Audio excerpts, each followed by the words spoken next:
Básicamente, así como existen muchos géneros de juegos, podemos también pensar en dos extremos como juegos que son casuales o juegos AAA. Y dentro de eso, obviamente, todos los matices que quieran, ¿no? Los juegos casuales, piénsenlos como juegos, acá detallo más en profundidad, pero piénsenlo como juegos que probablemente son mucho más chicos que los juegos AAA. Chicos en todo aspecto, en el desarrollo de la imagen, en el desarrollo del sonido, en el desarrollo de una historia, si es que la tienen, o por ahí es nula la historia. Y que probablemente están pensados justamente para gente que va a jugar casualmente. No es gente que por ahí está muy metida en el tema de ser jugador de videojuegos, que le dedique mucho tiempo de su vida, sino más las personas que por ahí están viajando en un transporte público o haciendo un tiempo muerto y jugando como para distraerse un poco. No por eso los quiero minimizar, pueden ser grandes juegos también, pero sí piénsenlos que desde el lado de la producción, tanto de cantidad de personal como económica, son mucho más chicos que los juegos AAA, que serían lo opuesto, y como digo, todos los matices en el medio. Y que probablemente también sean muy sencillos de jugar, estén pensados para personas que justamente no fueron gamers por muchos años y que tienen ya como un entrenamiento de sus dedos, de manejar un controlador, y solamente se juegan con un clic, con deslizar el dedo. Piensen justamente en los clásicos ejemplos que se han vuelto tan de moda últimamente, Candy Crush, ¿no? Esos juegos son casuales. Y es interesante también porque acercó a mucha gente que no se hubiera acercado nunca al videojuego. La posibilidad del celular, de llevar un juego encima, hizo que gente como nuestra tía abuela juegue estos juegos, ¿no? Entonces también acercó a público nuevo. Por el otro lado, los juegos AAA es como todo lo opuesto. Es un proyecto AAA por el tema de la A como calificación de 10 en Estados Unidos. Es un juego que tiene 10 en jugabilidad, 10 en gráficos, 10 en sonido. Es como lo máximo en todas esas categorías. Obviamente estamos hablando de grandes producciones, mucho presupuesto, mucho personal, historias probablemente muy elaboradas, mucho tiempo que le va a dedicar el gamer y ir avanzando en esa historia, probablemente pensados para personas que ya tienen como un cierto ejercicio con el controlador y que probablemente no es la misma mecánica que se repite siempre, sino que uno va aprendiendo nuevas cosas, nuevas formas de interactuar con el controlador para generar nuevas acciones en el avatar. Los juegos más casuales, no lo dije recién, pero también muchas veces son endless, juegos sin fin. O sea que en realidad uno sigue jugando y haciendo lo mismo y algún parámetro empieza a ser más dificultosa tu tarea, como puede ser que las piezas caigan más rápido, ¿no? Y entonces, pero vos en realidad seguís haciendo la misma actividad con alguna dificultad que va creciendo. Y es infinito. Después, bueno, por ahí alguno rompe el juego en el nivel 250, pero en general están pensados desde la programación como que juegos sin fin. Y en general los juegos AAA no, sí, digamos, tienen un fin. Los más abiertos son juegos como GTA, que tienen como infinitas historias dentro, pero igual tienen su propio límite. Algunas preguntas sobre el trabajo de audio en videojuegos tiene que ver con lo que decía recién. ¿Hasta qué punto podemos pensar en el programador como a quien le vamos a entregar todo el material y dejar en él la tarea realmente de integrarlo? No voy a leer obviamente todas las preguntas, pero después pueden leerlas más en detalle, pero básicamente piensen como, por ejemplo, si entonces yo voy a tener que trabajar en un medio que es no lineal, y no es lo conveniente trabajar de manera lineal. ¿Cómo hago realmente para que ese material cobre vida dentro del juego? O sea, que responda a lo adaptativo, que pueda trabajarse de manera generativa. Entonces, realmente puede ser muy dificultosa la tarea, si bien, como decía Sebastián, motores como Unity tienen sus posibilidades, otros motores como Unreal también tienen sus posibilidades para el audio y se puede hacer cosas.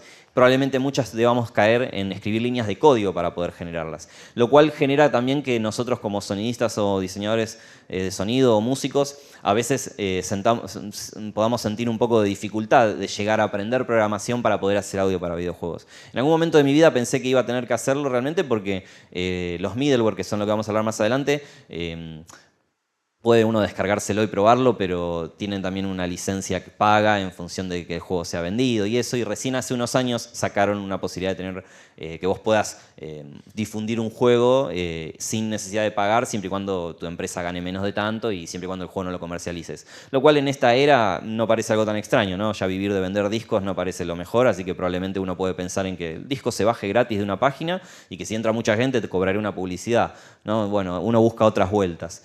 Pero bueno, básicamente las preguntas que me hacía es, bueno, entonces, ¿cómo hago para generar algo generativo? ¿Le paso todo el material suelto al programador y que él lo haga por códigos? Piensen, por ejemplo, lo que decíamos del ambiente. Si no le voy a pasar un minuto de loop que se repita todo el tiempo y quiero que en realidad se empiecen a combinar fragmentos de archivos, pueden ser de manera aleatoria, que se tengan transiciones fundidas entre sí, un viento, por ejemplo, que ahora vamos a ver en detalle un flujo digamos, una programación visual, si quieren, un flujo de señal. un viento que pueda subdividirse en partes y combinarse pedacitos con transiciones fundidas, y todo eso realmente lo va a poder hacer el programador, o incluso algo más en serio de todo esto, ¿no? Tenemos intenciones narrativas, porque somos diseñadores de sonido, somos músicos, queremos generar un clima emocional. ¿Hasta qué punto dependemos de que el programador pueda hacerlo? Porque digamos que si yo quisiera que cuando el personaje entre en una habitación, la música cambie, el ambiente baje el volumen, la respiración suba, cambie una reverb, y todo eso realmente el programador tiene los conocimientos para hacerlo, o sea, sabe de audio el programador, la herramienta que utiliza tiene las posibilidades de generar esto. Entonces son preguntas que uno se iba haciendo, yo me fui haciendo al principio y traté de buscar respuestas. Al mismo tiempo pensaba en qué necesidades tiene el audio en videojuegos. Tengo la necesidad de poder, como decíamos, componer de manera no lineal. Tengo la necesidad de tener una herramienta que me permita testear esas cosas. Una herramienta que me permita, el DAW convencional que nosotros conocemos, ¿no? El multipista, está pensado con una línea de tiempo que va de izquierda a derecha, o sea, está pensado de una manera lineal, para un medio lineal. Entonces, ¿hasta qué punto yo con esa herramienta puedo componer? Se puede un poco, yo ya estuve experimentando, tengo otras charlas al respecto del audio generativo en DAWs. Muy difícilmente, pero se puede. Pero en algún momento, si renderizás eso, ya no es más generativo. Si vos hiciste todo un sistema generativo súper complejo en un DAW convencional, que se puede, si uno empieza a pensar, como decía Sebastián, de que uno tiene que pensar qué quiere hacer y después ve cómo lo hace, y no hacer solo lo que la herramienta me permite. El DAW no está pensado para componer generativamente, y yo quería componer generativamente. Entonces vi cómo romper el DAW, romper esa línea de tiempo. Lo logré, pero después, si yo renderizo el archivo, ya es lineal. O sea, entonces terminó siendo en todo caso una composición algorítmica, pero el resultado va a ser lineal y va a ser siempre igual. Entonces, en todo caso, uno puede dejar la sesión abierta y ponerle play y disfrutar de música generativa. Entonces, yo necesito una herramienta que me permita testear también las cosas. Cómo va a funcionar en un medio no lineal todo lo que compuse por separado. El multipista no te permite eso. Necesito poder posicionar sonidos 2D y 3D, como decía también Sebastián, en un videojuego. Ahora vamos a explicar en detalle qué es eso, pero básicamente hay un montón de cosas que yo empiezo a ver necesidades. ¿Cómo las resuelvo? Acá es donde entra un poco el tema de lo que a mí me terminó de dar las respuestas a todo esto. Desde este lado nosotros tenemos los multipistas tradicionales, o DAW, Digital Audio Workstation, estaciones de trabajo de audio digital, que son los que ya muchos nombres hemos escuchado muchas veces, ¿no? Pro Tools, Reaper, Cubase, Nuendo, Logic Pro, Ableton Live, Audacity. Son los famosos multipistas que usamos para trabajos lineales. Y de este lado está lo que sería el motor del juego, o el engine, que es básicamente el software donde el programador desarrolla el juego. Integra todo el material, escribe la línea de código. Algunos de los más conocidos son, como motores para desarrollo de videojuegos, Unity, Unreal, Game Maker, Cocos 2D. O sea, en realidad podemos decir que si bien existen muchísimos, cada uno igual tiene sus diferentes características, no son como los DAW que en general podemos encontrar que son muy similares en algunos aspectos, ¿no? Siempre hay una herramienta que para cortar, una herramienta que para mover, siempre hay una línea de tiempo que va de izquierda a derecha. En estas cosas podemos encontrar bastante distintas. Y digamos que dentro de lo que es el estándar en la industria más grande, Unity y Unreal son los más utilizados. Y después en una industria más indie empiezan a aparecer otros programas como Game Maker o Cocos 2D, entre otros. Entonces en el medio aparece justamente como el nombre lo dice, middleware. Es algo que está en el medio entre nuestro multipista, en donde componemos el material sonoro musical, y el motor del juego, donde va a tener que ser integrado. Básicamente sirve para que la integración no se haga 100% acá. En todo caso, al fin y al cabo, siempre va a haber una integración acá, pero que todo lo que es la implementación de este ecosistema no sonoro que necesitamos para el juego, no la necesita hacer el programador acá, sino yo acá. Porque, insisto, me tengo que ir a vivir a la casa del programador para que haga todo lo que yo quiero narrativamente, y tampoco lo puedo ayudar si yo no sé programación. Entonces esto lo que permite es que vos, sin conocimientos de programación, puedas trabajar de una manera no lineal. Estos son los que comentábamos que son como más utilizados en la industria más grande y también en la indie, ¿no? Pero en la indie hay más variedad. En la industria grande tienen su propio motor, porque las empresas fabrican sus propios motores, así como también fabricaron sus propios middleware en su momento y los siguen fabricando. Pero bueno, también a veces pasa de que se empiezan a estandarizar y a posicionar fuertes ciertos programas y también las grandes industrias los usan. Y Unreal tiene lo que se llama Blueprint, que es este sistema que es bastante interesante para trabajar de manera no lineal. Fíjense que nosotros lo que tenemos son contenedores y cables para conectar con otros contenedores. Entonces eso me permite que un contenedor tenga ciertos atributos, ciertas propiedades si quieren, y que todo lo que está ingresando adentro, a la salida, responda a esos atributos. Entonces ya me permite trabajar de manera no lineal. Piensen que este contenedor puede ser un contenedor de random, o sea, un contenedor que todo lo que meta adentro salga de manera aleatoria. Entonces ya está más cerca de nosotros, porque no es específicamente programar por código, pero podemos generar cosas no lineales. En ese sentido, Unreal es bastante útil, pero para todo lo que es más música, por ahí tiene sus limitaciones, porque la música va a tener otro tipo de cosas que a tener en cuenta, como el tempo en el que viene la música, que va a tener que ser cortada para entrar una nueva música. ¿Cómo la va a cortar? ¿Va a poder cuantizar ese tempo? Bueno, ahí ya esto nos queda un poco chico. Y desde el lado de Unity también podemos mencionar que lo interesante es el mixer que nombraba Sebastián, que viene recién desde la versión 5, es bastante actual que le hayan puesto un mixer. Antes de esto realmente era muchísimo más difícil hacer audio. Y el mixer, bueno, está más familiarizado a lo que conocemos con el DAW convencional. Podemos hacer mezclas y esas mezclas, como también mencionaba Sebastián, snapshot, podemos guardarlas. Entonces el programador puede llamar a una mezcla según lo que sucede en el juego. Si estamos en un pasillo oscuro, probablemente los pasos queramos que suenan más fuerte, por ahí nuestra respiración, un ambiente suave, por ahí no hay música o está muy bajito. Y de pronto pasamos a otra habitación donde es una escena distinta, empieza una batalla. Y bueno, por ahí mis pasos necesito que estén más bajos, mi respiración que no esté, que suba la música, que suban los efectos sonoros. Entonces grabo las mezclas en los diferentes momentos del juego para que después el programador pueda hacer el llamado, ¿sí? Workflow de trabajo, esto lo digo yo, no necesariamente está así en los libros porque tampoco hay tantos libros de esto, ¿no? Entonces, esto es un poco lo que yo fui encontrando a partir de trabajar acá en esta industria más local.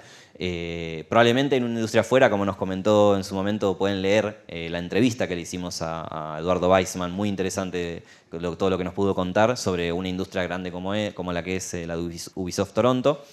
Y bueno, básicamente esto podría verse a grandes rasgos, pero pasan muchas otras cosas más. Acá yo lo que pensaría inicialmente es juntarme con el programador y el game designer probablemente, y obviamente teniendo material de lo que va a ser el de Game Art. En general lo que se hace es un documento de Game Design. El documento de Game Design es donde está todo básicamente plasmado de lo que va a ser desde la imagen, el sonido, la jugabilidad, todo lo que va a ser el juego.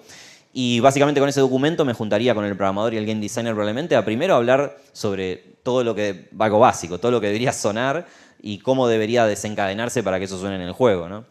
Obviamente ahí es donde entra todo el tema de por qué vamos a hacer que suene eso, ¿no? Siempre piensen que lo narrativo del diseño sonoro es lo más importante, nuestro aporte narrativo a lo que sucede en el juego. Tanto para darle información sobre la partida al jugador y también para estimularlo emocionalmente. Porque ustedes piensen que la diferencia con el cine, donde también le podemos dar información sobre lo que sucede en la historia y también podemos estimularlo emocionalmente, eso, lo que él sienta no va a hacer que cambie la historia. En cambio acá, toda esa información que le damos sobre lo que sucede en la partida y cómo lo estimulamos emocionalmente, va a generar que sus acciones siguientes puedan ser distintas, por lo cual cambie la historia a partir de nuestro aporte, ¿no? Entonces es muy interesante lo que se puede hacer con el diseño sonoro y eso es lo que más me entusiasmó realmente de meterme en estos videojuegos.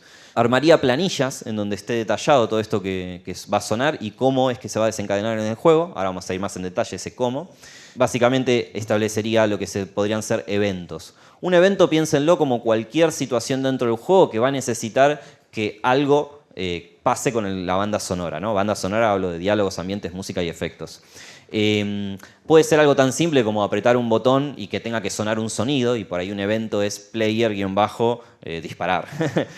Puede ser personaje salta, player-saltar. Pero básicamente un evento puede simplemente disparar un sonido, pero también un evento puede pensarse como algo mucho más complejo. Ese ejemplo que decíamos antes, personaje entra en una habitación y tiene que pasar de todo en la banda sonora. Tienen que bajar los pasos, tienen que meterse una distorsión en la música, tiene que la reverb automatizarse a ese nuevo espacio, tienen que entrar nuevos sonidos, o sea, tienen que pasar muchas cosas. En vez de yo pedirle que haga todo eso al programador, lo único que hago es le pido es que me ponga un evento. Y yo con ese evento solo, que es algo bastante simple que puede hacer el programador, yo puedo hacer todo lo otro dentro del middleware. Al principio los programadores que no conocen la posibilidad del middleware pueden ser un poco reacios porque tienen que integrar cosas que no saben cómo. Pero realmente para juegos chicos es muy simple. Y a la larga te lo terminan agradeciendo porque realmente te encargás vos de la tarea y no dejás en las manos de ellos realmente lo que es controlar la banda sonora, que debería estar de nuestro lado. Luego de que se pensaron en los eventos, pensarían los estados, que son los momentos del juego en donde necesitamos grandes cambios globales de lo que pasa en la banda sonora. Que puede ser el caso famoso de esto, que es exploración y batalla. O sea, necesitamos un gran cambio global en la música, depende de que ese estado cambie. Un estado también puede ser poner pausa y sacar pausa. Estar abajo del agua y estar fuera del agua. estar incluso en el menú y estar en el gameplay, también puede ser estados. Y los RTPC, que vienen por la sigla en inglés de controladores de parámetros en tiempo real, básicamente son todas esas variables que el juego me puede pasar para automatizar en tiempo real los sonidos, la música, contenedores de sonidos. Piénsenlo, por ejemplo, como una variable como el motor de la velocidad a la que va el auto. ¿Cómo hacemos para resolver el sonido de eso? O sea, no le puedo pasar un archivo que tenga la velocidad de 10 kilómetros, la de 20 kilómetros, la de 30 y que haya fundidos cruzados. O sea, sería una locura.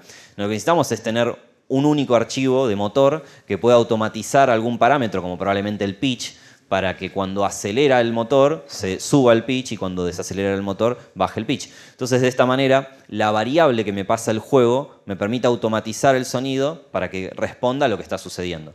Esto puede pasar en infinitos casos, ¿no? La vida del personaje. Cuando va bajando la vida del personaje, que puedan automatizarse sonidos, como por ejemplo que suba el sonido de su respiración agitada.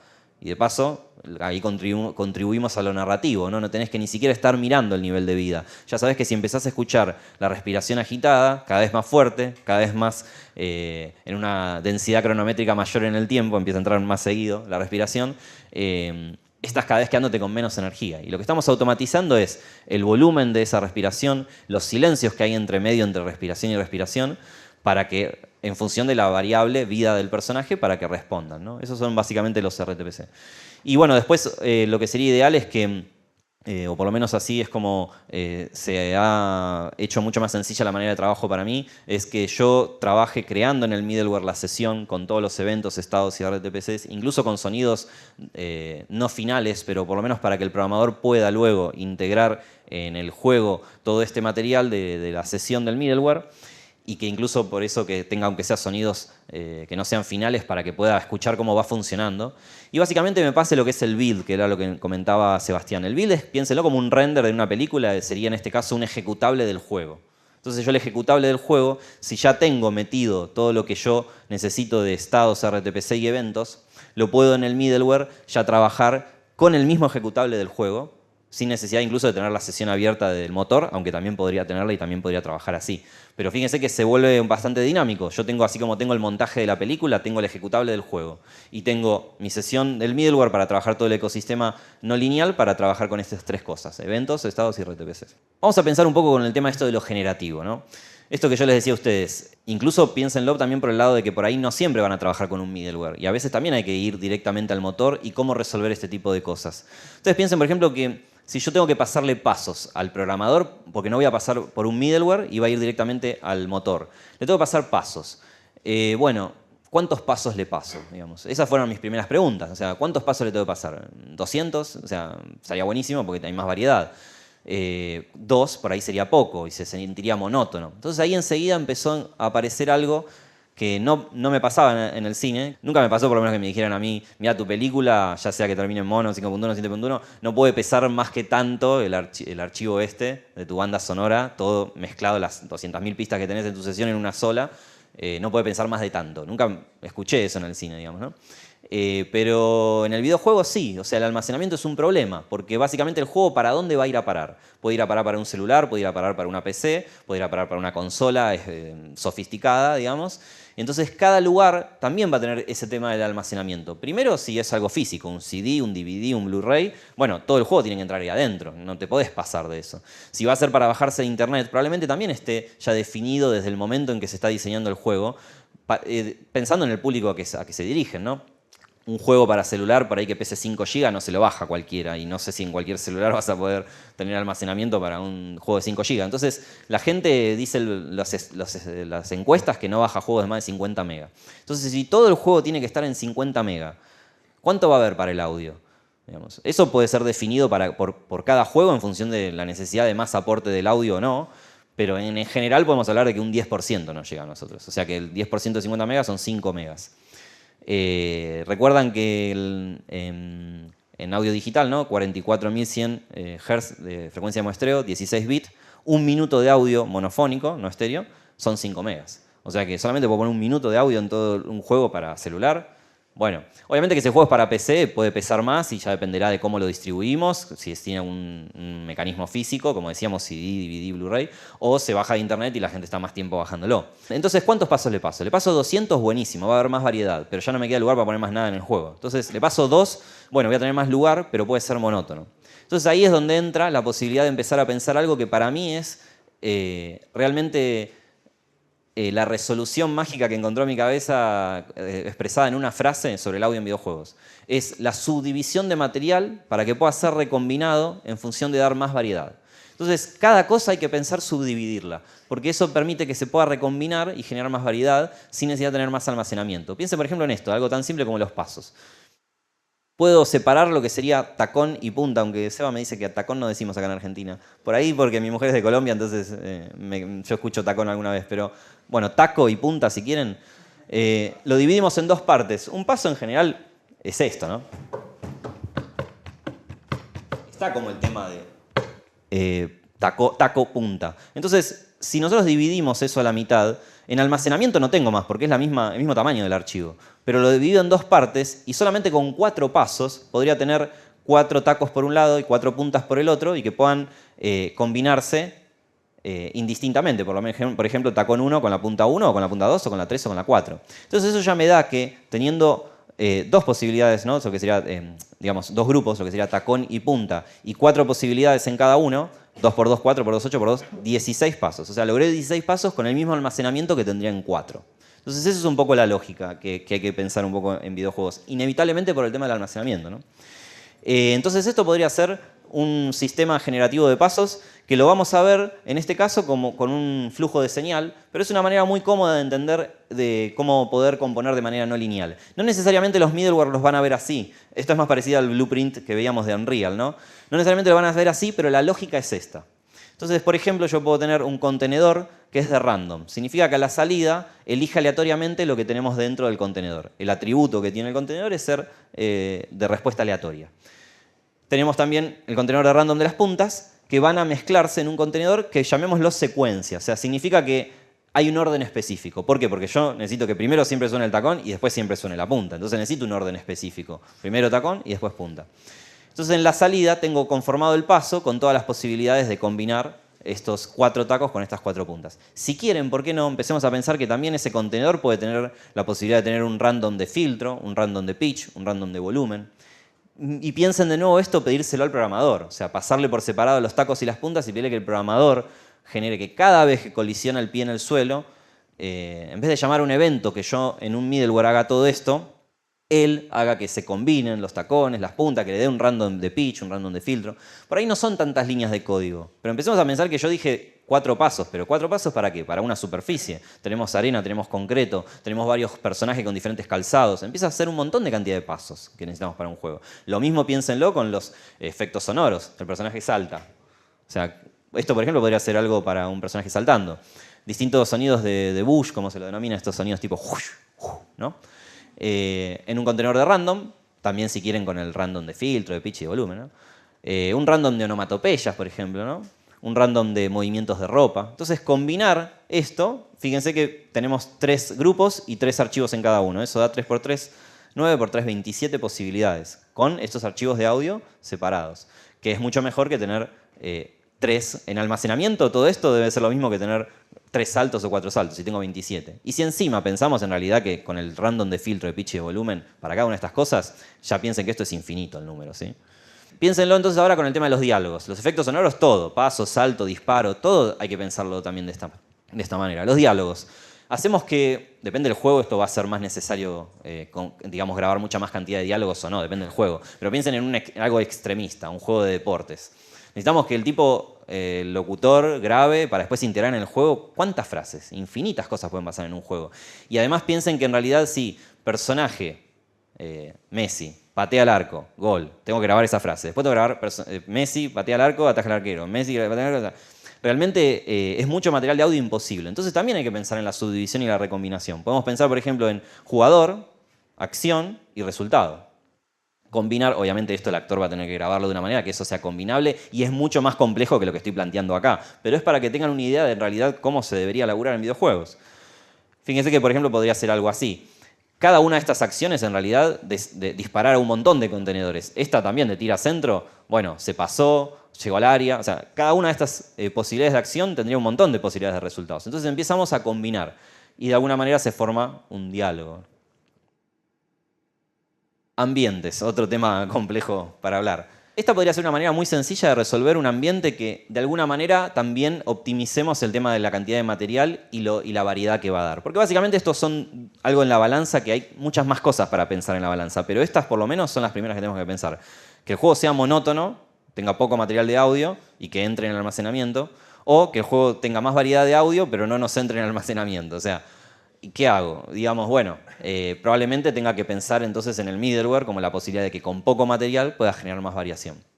Una manera muy simple, por ejemplo, de resolver algo con ambientes es pensar en dos archivos, viento A y viento B, o viento 1 y viento 2 si quieren, que cada uno tiene diferente duración. Puso justamente de números primos porque solamente son divisibles por sí mismos, ¿no? Porque si pongo acá 2 y acá 4, cuando se reproducen dos vueltas de este y se reproduce una de este, ya vuelven a empezar en el mismo lugar los dos y vuelve a ser el mismo sonido, ¿no?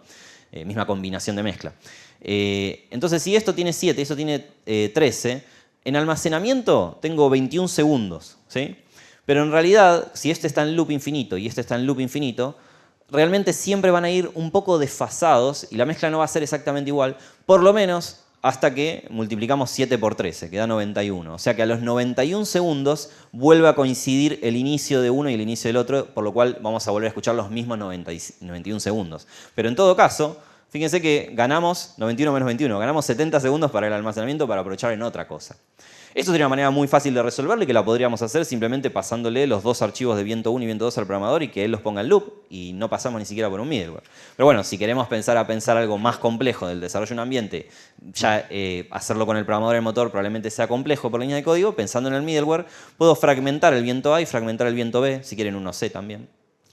Y tener también sonidos figura, varios, pájaros, animales. Pensando un poco en la lógica del paisaje sonoro, ¿no? de Murray Schaffer, tenemos lo que sería como el fondo, esa nota tónica lo llama, que básicamente como en una imagen tenemos fondo y figura, en un ambiente también tenemos lo que es el fondo, que va a ser más continuo, y algunas figuras que van a entrar de manera consciente, incluso en nosotros, a diferencia de la nota tónica que entra de manera inconsciente, que van a ser sonidos que entran y salen cada tanto y que van a llamar nuestra atención.